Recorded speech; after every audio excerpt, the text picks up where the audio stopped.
की, धर्म की, अधर्म का। प्राणियों में सद्भावना उसके बाद आएगी, इसलिए अभी उसको मैं नहीं कहूंगा, क्योंकि जब तक अधर्म बना रहेगा तब तक प्राणियों में सद्भावना आएगी नहीं, इसलिए मंत्र अधूरा कहना जरूरी है। पूजनीय साईं जी, शंकराचार्य जी, तमाम हिंदू धर्म प्रेमी साधु संत, बंधु भगिनी, हम आज गुलाम देश के नागरिक आजाद मैदान पर बैठे। इससे बड़ा और क्या मजाक हो सकता है कि मैदान का नाम आजाद है और देश गुलाम है। यह आज तो जरूर आजाद है क्योंकि हम यहां बैठे, और पूरा देश आजाद करके रहेंगे क्योंकि यहां से संकल्प लेके जाएंगे।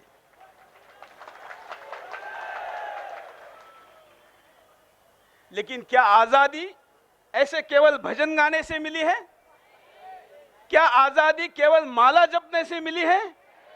मैं केवल शब्द यूज कर रहा हूं, मतलब ये सब कुछ तो चाहिए ही। इस देश में जो सबसे बड़े क्रांतिकारी थे वो भी धर्म के उपासक थे, वो भी अध्यात्म को मानते थे, लेकिन वो केवल धर्म और केवल अध्यात्म में फंसे नहीं रहे। पिछले कई दिनों से, माफ करना मेरे सारे पूजनीय साधु संतों को मैं कह रहा हूं कि पिछले कुछ समय से हमने लोगों को केवल ध्यान, माला जपना और नामस्मरण करना सिखाया, और शत्रु तलवार लेकर वार करता रहा और हम चुप बैठते रहे। हमारे एक भी भगवान के हाथ में ऐसा खाली हाथ नहीं है जिसमें शस्त्र नहीं है, लेकिन हम शस्त्र रख के केवल माला जप रहे हैं। माना कि माला शस्त्र को विवेकपूर्ण यूज करने के लिए, उपयोग में लाने के लिए विवेकपूर्ण शक्ति देती है, लेकिन उस शक्ति का उपयोग भी तो होना चाहिए ना। वो उपयोग नहीं हो रहा है। ये पिछले कई सालों से जो हमारी गलतियां हुई उसका परिणाम है कि आज पूर्णिमा के दिन हमारे चांद पर ग्रहण लगा हुआ है। हम जिसका चेहरा देखे बगैर, चेहरा नहीं देखे बगैर, मुझे पता है कि देश के कई करोड़ लोग पूर्णिमा के दिन बापू का चेहरा देखते और उसके बाद पानी पीते हैं, अन्न ग्रहण करते हैं, लेकिन आज इतना काला ग्रहण लगा है कि हमारा चांद ही काल कोठड़ी में बंद है।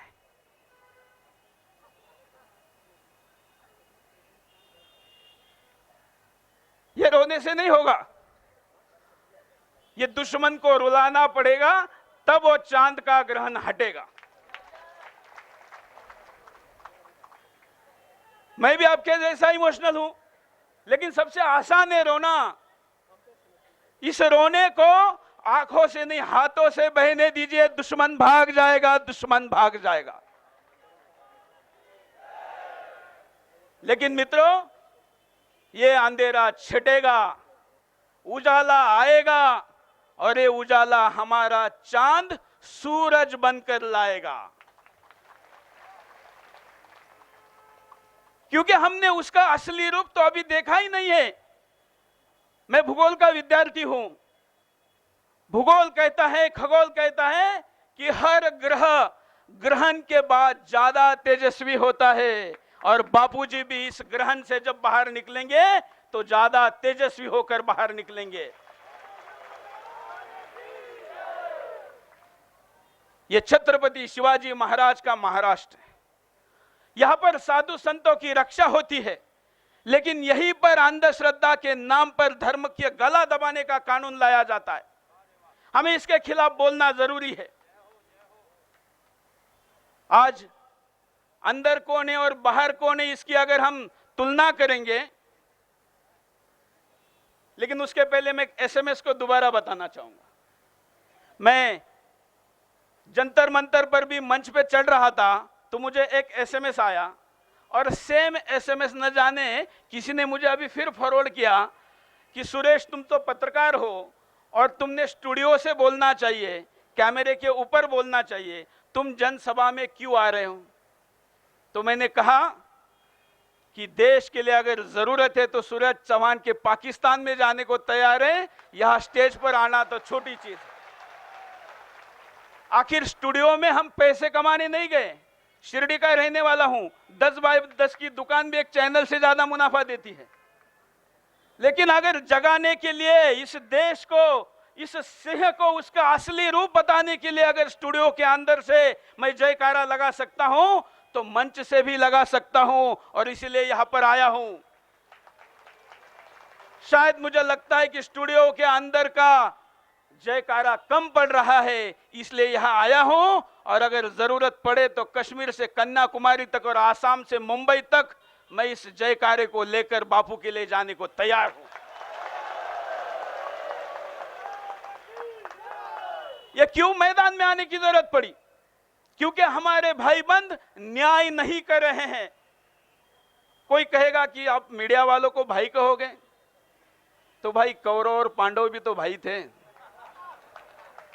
माना कि सारे कौरव नहीं है, कुछ पांडव भी है, लेकिन वो पांडव अगर साथ में कृष्ण के नहीं आएंगे तो कौरव गिने जाएंगे, ये याद रखिए। और इसलिए केवल सुदर्शन एक चैनल से अगर काम नहीं बनता तो हम मैदान में उतरने के लिए तैयार हैं। इस देश में मैं सरकारी आंकड़े बता रहा हूं, 1 घंटे के मिनट होते हैं 60, और हर 60 मिनट में से मतलब 1 घंटे में हर 20 मिनट पे एक बलात्कार होता है। यह सरकारी आंकड़ा है, और सारी गैर सरकारी संस्थाएं ये कहती है और हम भी मानते हैं, ये 4 से 5 गुना कम होता है। इसका मतलब क्या हुआ कि हर 60 मिनट में 24 बलात्कार होते हैं।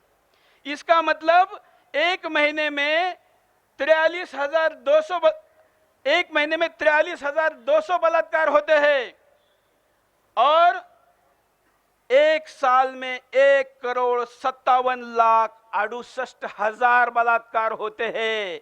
और जिस आरोप के ऊपर बापूजी को अंदर डाला है, वो इससे कई गुना ज्यादा उस धाराओं के ऊपर मामले दर्ज होते हैं। उसकी संख्या एक साल में 6 करोड़ है। क्या 6 लोगों को भी बापूजी इतनी यातना दी गई है? 6 नाम भी आप इस देश के इतिहास में ऐसे जानते हैं जो इस धारा के लिए इतने दिन तक अंदर रखे गए। लेकिन 6 करोड़ लोगों के ऊपर जो गुनाह होने के बावजूद कार्रवाई नहीं हुई, वो एक संत के ऊपर हो रही है। लेकिन मित्रों, आखिर हमारे संत 125 करोड़ में अकेले अलग है, इसीलिए हो रही।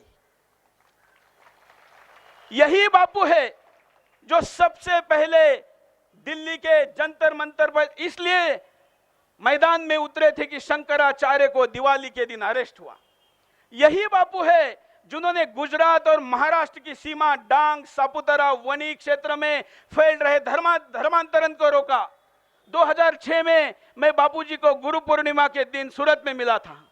मैं इसका पुनस्मरण इसलिए करना चाहता हूं कि हम आज मुंबई में बोल रहे हैं।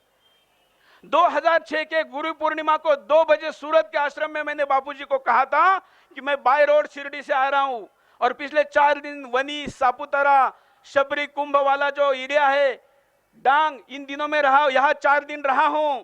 वहां पर आपने जो धर्मांतरण का काम रोका है, क्रिश्चियन मिशनरी आपके खिलाफ है, और आने वाले दिनों में आपके खिलाफ बड़े बड़े षड्यंत्र होने वाले हैं। ये 2006 में मैंने कैमरे में कहा था, और अभी भी चैनल पर दिखा रहा हूं।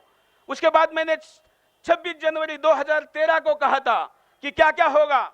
उसके बाद मैंने ये जो एफआईआर हुआ, इस एफआईआर के 24 घंटे पहले दिल्ली के रामलीला मैदान पर बापूजी का कार्यक्रम था, उसमें भी कैमरे के सामने कहा था कि ऐसा ऐसा एक परिवार एफआईआर करने के लिए राजस्थान और दिल्ली के पुलिस स्टेशनों में घूम रहा है। यह किसी के द्वारा प्रायोजित लग रहा है, बापूजी इस पे ध्यान दीजिए। लेकिन संत ठहरे, उनकी लीला उनको पता कि क्या हुआ, लेकिन इस पर तब कुछ हम गंभीरता से नहीं ले पाए। इसका मतलब क्या है कि इसका मतलब गुनाह हुआ नहीं है, गुनाह का स्वरूप दिया गया है, उसे करवाया गया है। यह सब हमारे ऊपर ही क्यों होता है? केवल धर्मांतरण रोका है क्या? तो नहीं।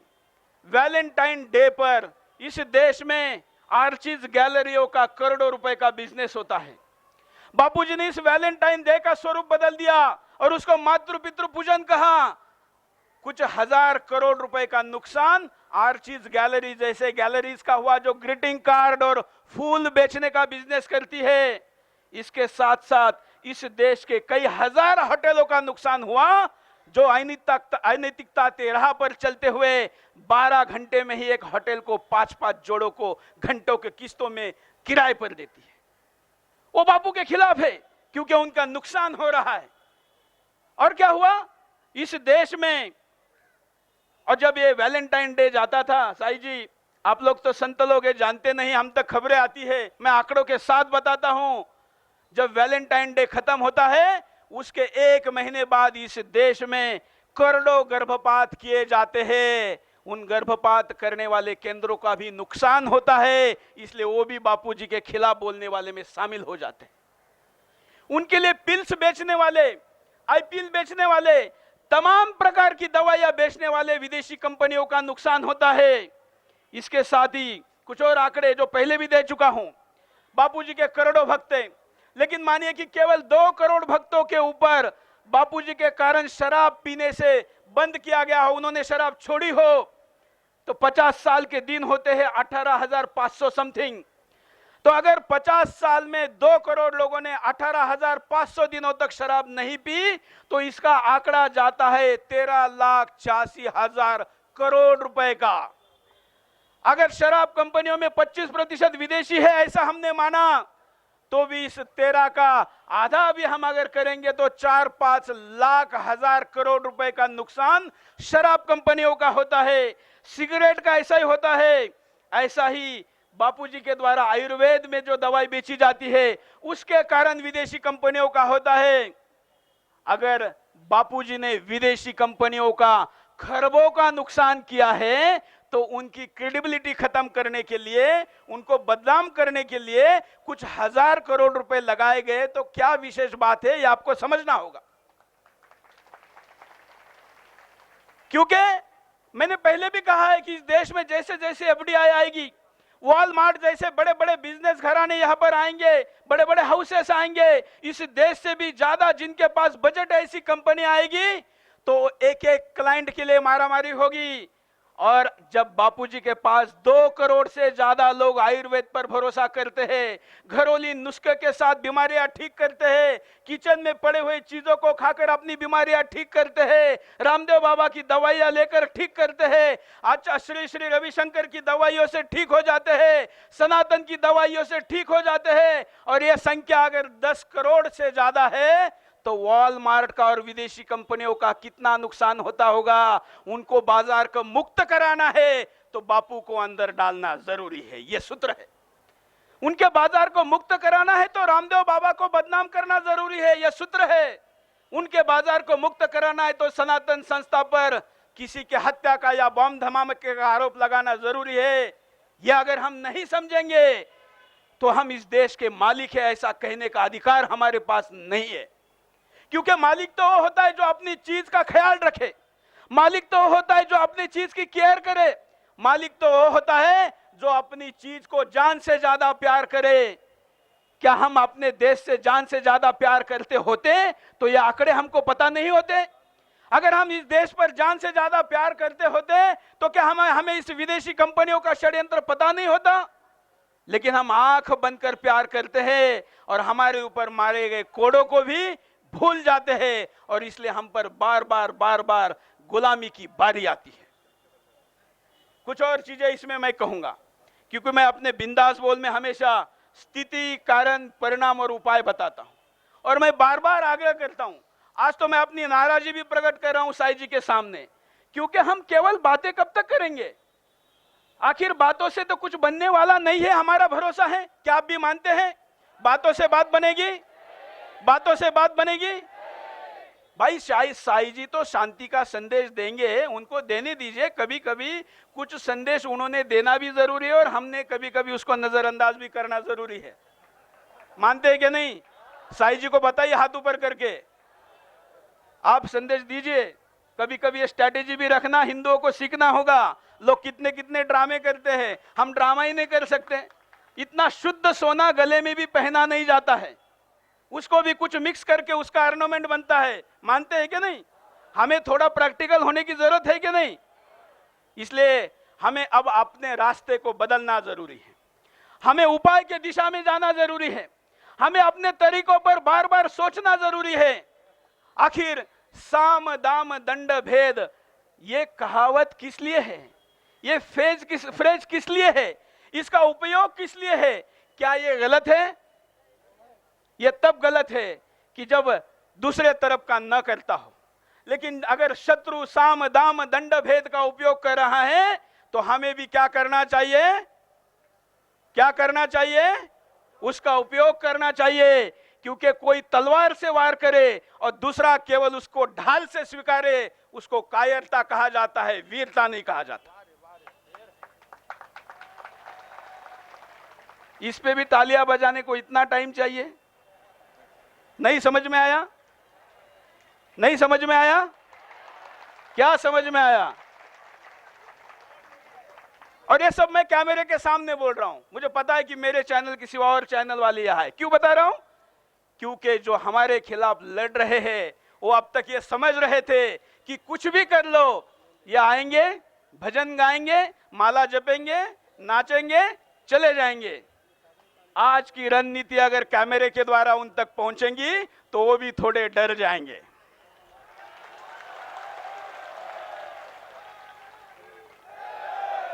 अरे हमारे साधु जंगलों में घूमते थे, कंदमूल खाते थे, फिर भी हाथ में एक डंडा रखते थे कि नहीं? इसी महाराष्ट्र में एक संत ने कहा है, नाठाड़ाचा माथी मारू काठी। मतलब जो नाठाड़ है उसके सर पे डंडा मारने की ताकत हम रखते हैं। अगर डंडा मारने की ताकत भूल जाओगे तो डंडा खाने की सहनशीलता लानी पड़ेगी। क्या करना है? डंडा खाना है या मारना है? डंडा खाना है या मारना है? और इसलिए अब डंडा उसके लिए हाथ में लेने की जरूरत है। और डंडे का स्वरूप अलग हो सकता है, डंडे का आकार अलग हो सकता है, डंडे का भाव अलग हो सकता है, लेकिन ये हमको करने की जरूरत है। कैसे कैसे हो सकता है? हमें सही जगह पर सही चीजों को याद करने की जरूरत है। थोड़ी देर पहले हिमानी ताई का यहां परिचय हुआ है क्या? ताई गई, ताई का परिचय किया गया, सावरकर जी की पुत्र वधू है। हम क्यों भूल गए कि वो नथुराम गोडसे की भांजी है?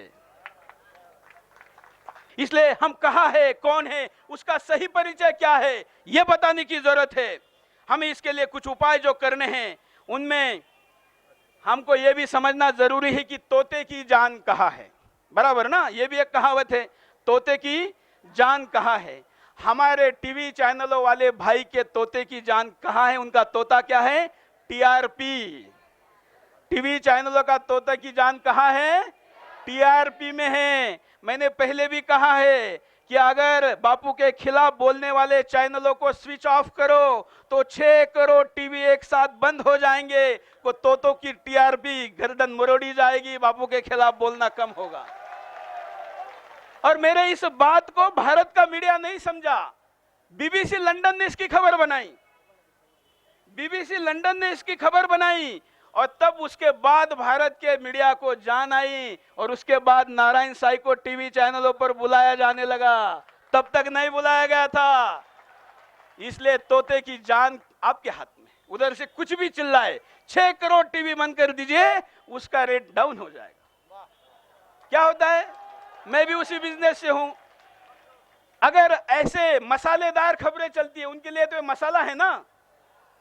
आप डंडा ऊपर पकड़ के रखिए तो, हाँ, क्योंकि तोते की जान भी, गर्दन भी मरोड़नी जरूरी है, दूसरे हाथ में डंडा भी जरूरी। तो 6 करोड़ जब बंद हो जाएंगे तो इसको स्पॉन्सरशिप मिलती है। हमारे मार्केटिंग के लोग जाते हैं कंपनियों के पास कि नहीं, हमारी टीआरपी पिछले 2 दिनों में 0.2% बढ़ गई है, इसलिए आपका कल का रेट नहीं चलेगा। 750 पे बुक किया था 10 सेकंड, अब इसको आपको 1000 पे खरीदना होगा, नहीं तो दूसरा खड़ा है, बताओ क्या करूं। तो ये आपको समझना जरूरी है, और इसलिए ये करना होगा। इसके साथ साथ इनके जो स्थानीय रिपोर्टर हैं, मैं फिर कहता हूं कि मैं खुद पत्रकार हूं, खानदानी खूनी पत्रकार हूं, महाविद्यालयीन जीवन से पत्रकार हूं। इन बेचारे भाइयों की कोई गलती नहीं है, लेकिन इनके द्वारा ही इनके चैनल की क्रेडिबिलिटी को खत्म किया जा सकता है। आपके यहां पर जिस चैनल का जो प्रतिनिधि है, उसको ऐसे सभा में पूछिए, किसी लोक कार्यक्रम में पूछिए कि क्या तुम्हारा चैनल कहता है संत या शैतान, तुम उससे सहमत हो? हमारे यहाँ पर एक अच्छे पत्रकार है, मैं देख रहा था, उमेश, शायद हमारा परिचय नहीं, थोड़ा सामने आओ, यही मौका है। उमेश नहीं नहीं कहेगा, आगे आओ। नहीं, आपकी जॉब जाती है, पूरा हिंदू समाज आपके पास सामने साथ है, आप हीरो बनो, सचमुच सामने आओ। क्या आप इस देश के सारे संतों को शैतान मानते हैं? नहीं मानते। लेकिन अगर आपका चैनल कह रहा है तो गलत नहीं कह रहा है? जो भी कह रहा है ये नहीं बोल पाएंगे। चलिए, आप ये तो मानने को तैयार है कि सारे संतों को आप शैतान नहीं कहेंगे। चलिए, आज आपने इतना स्वीकारा, आपका धन्यवाद। ये मैं आपको इसलिए कह रहा हूं कि यहां पर बाकी भी मीडिया के संत हैं, मैं आपको कोई अड़चन में नहीं डालना चाहता। देखिए, धर्म की लड़ाई है, बहुत लाइफ में कम बार ऐसा मौका आता है कि सत्य के साथ खड़ा हो जाए। आपके लाइफ में मौका अभी आया था।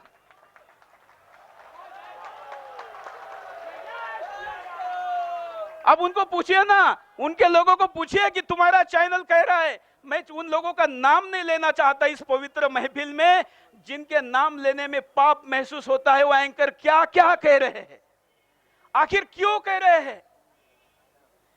मुझे लोग कहते हैं कि मैं फिर रिपीट कर रहा हूं, मैं सबको नहीं कह रहा हूं, ये भी बोलता हूं मैं। ये अभी मैंने एडॉप्शन किया, एडिट किया है मेरे बात में कि मैं सबके लिए नहीं कह रहा हूं, पहले सबके लिए कह रहा था, लेकिन पिछले 1-2 हफ्ते में मुझे कई लोगों ने समर्थन दिया। इसलिए मैं कहता हूं कि लोग कहते हैं कि चैनल वाले बापू को बापू क्यों नहीं समझते। मैंने कहा, हमारे चैनल में तो कुछ लोग ऐसे हैं जो बाप को नहीं समझते, हो बापू को क्या समझेंगे। अरे जो जिनको बाप पता नहीं हो, बाप को भी स्वीकारने के लिए मां पे भरोसा होना जरूरी होता है कि नहीं? मैं अधर्म की बात नहीं कर रहा हूं, अश्लील बात नहीं कर रहा हूं, यह सत्य है। और यह सत्य जो स्वीकार सकता है, लेकिन हम रिबेल पत्रकारिता में हम अपने आप को प्रवाह के विरुद्ध जाकर दिखाने में बड़ा महसूस करते हैं, और इसलिए कभी कभी मां को भी स्वीकार नहीं करते। और इसलिए आज तो कई ऐसी माता भगिनियां मीडिया में है जिन्होंने पति ही नहीं किया और फिर भी लिव इन रिलेशनशिप में रह रही है। क्या ऐसी माताएं बापू आसाराम जी के बारे में सच बोले, ऐसी आप अपेक्षा रखते हैं? और मैं उनको भी बताता हूं कि उनके नाम मैं चैनल से अगले कार्यक्रम में लूंगा अगर वो अपनी भाषा नहीं बदलती। उनको मैं मौका देता हूं, उनको मैं मौका दे रहा हूं। ये मेरा तीसरा भाषण है। कितने मौके देने चाहिए? 1, 2, 3। अब इसके बाद मौका नहीं, और इसलिए मैं उनके नाम भी लूंगा अगर सत्य की बात नहीं की गई। तो इसलिए यह शौर्य की आराधना करना जरूरी है। क्या करना जरूरी है? तो आपके क्षेत्र में आप ऐसे ऐसे कार्यक्रम करिए। क्या आपको इतनी संख्या में एकत्र आने के लिए नारायण साईं जी स्टेज पे चाहिए? तो आपके यहां पर ऐसे कार्यक्रम हो सकते हैं क्या नहीं? गली मोहल्ले में हो सकते हैं कि नहीं? वहां पर ऐसे कार्यक्रम करिए, वहां पर भी कोई उमेश मिलेगा, उसको भी स्टेज पे बुलाइए, उससे भी सच कहलवाइए। ऐसे आपको उपाय करने होंगे, लोगों को सामने लाना होगा, ऐसे परिसंवाद करने होंगे। और एक कुछ मैं अपने अधिकार में बता रहा हूं, नारायण साईं जी सहमत है कि नहीं मुझे पता नहीं, मेरा स्वभाव बिंदास बोले, इसलिए मैं अपना मंच मानकर बोल रहा हूं, चलेगा? आपके सांसदों के घरों का घेराव करिए, उनको पूछिए कि तुमको चुनकर हमने दिल्ली भेजा है। अब जिस भी दल के हो, कोई दल से किसी का कोई मतलब नहीं है, हमें दल से कोई मतलब नहीं है। हमने जिसको भी वोट दिया है या हमारा जो लोक प्रतिनिधि है, उसको कहिए कि तुम्हारे सत्ता के मस्ती ने मेरे बापू को काल कोठरी में बंद किया है और तुम यहां बैठे हो, हम तुमको घर से बाहर निकलने नहीं देंगे। बापू जेल से बाहर निकलेंगे तब तुम घर से बाहर निकलोगे। क्या आपके पास देश में 50 सांसदों को घर में बंद करने की ताकत नहीं है? अगर इतनी, मैं ये कोई गैर कानूनी काम नहीं बता रहा हूं, इसको घेराव कहते हैं, गेट पे धरना कहते हैं। संविधान इसकी अनुमति देता है, और अगर संविधान कुछ चीजों की अनुमति नहीं देता तो संविधान भी बदलेंगे, लेकिन हम इसको करेंगे। इसलिए आपके सांसदों को रोकिए। अभी चुनाव है 3-4 राज्यों में, जो भी पॉलिटिकल रैली के लिए आता है वो नीचे से खड़ा होए और उस रैली में कहे कि बापू के केस पर तुम्हारा क्या कहना है। अगर 5000 के भीड़ में 100-200 लोग खड़े हो गए तो उसकी बोलती बंद हो जाएगी, उसको मजबूरी भी न क्यों ना हो, हाँ कहना पड़ेगा। और इसलिए आपको ये उपाय करना जरूरी है। इसके साथ साथ एक और उपाय, नायाब उपाय हो सकता है। ये उपाय यह है कि जिन टीवी चैनलों पर आपके बापूजी की, हमारे बापूजी की, हमारे धर्म की बदनामी हो रही है, उन पर चल रहे विज्ञापन कंपनियों के वेबसाइट से उनके नंबर और ईमेल आईडी निकालिए। उनको बोलिए कि तुम जिस चैनल को ऐड देते हो, चैनल मेरे बापू को गाली देता है, इस पर ऐड करोगे तो तुम्हारा प्रोडक्ट नहीं लेंगे। ये उपाय अपनाइए, आपको ध्यान में आएगा कि जो एडवर्टाइजर कहता है कि टीआरपी के लिए, हाँ हाँ आप नहीं ले रहे तो भी फोन करके कहिए मत लेंगे करके, रणनीति अपनानी होगी। इसलिए ये रणनीति भी जरूरी है। ऐसे कई उपाय और हैं, लेकिन सबसे जरूरी अगर उपाय कोई है तो हमारे माला के दूसरे हाथ को शक्ति के साथ ऊपर करना और बिंदास बोलना जरूरी है। मेरे साथ कहिए, बिंदास, बिंदास, बिंदास। क्योंकि बिंदास तो राखी सावंत बोलती है, देश का सज्जन नहीं बोलता है। बिंदास तो मल्लिका शेरावत बोलती है। मैंने जब इस अपने कार्यक्रम का नाम रखा बिंदास बोल, तो मुझे लोगों ने कहा कि ये नाम क्यों रखा, ये नाम तो बदनाम है। मैंने कहा कि सच्चाई को बदनाम चुरा कर लेके जाता है तो उसको वापस लाना जरूरी है। इस देश की कोई अपने आप को सेक्स आइकॉन कहने वाली हीरोइन बिंदास बोल सकती है, तो देशभक्त सुरेश चौहान के क्यों नहीं बोल सकता।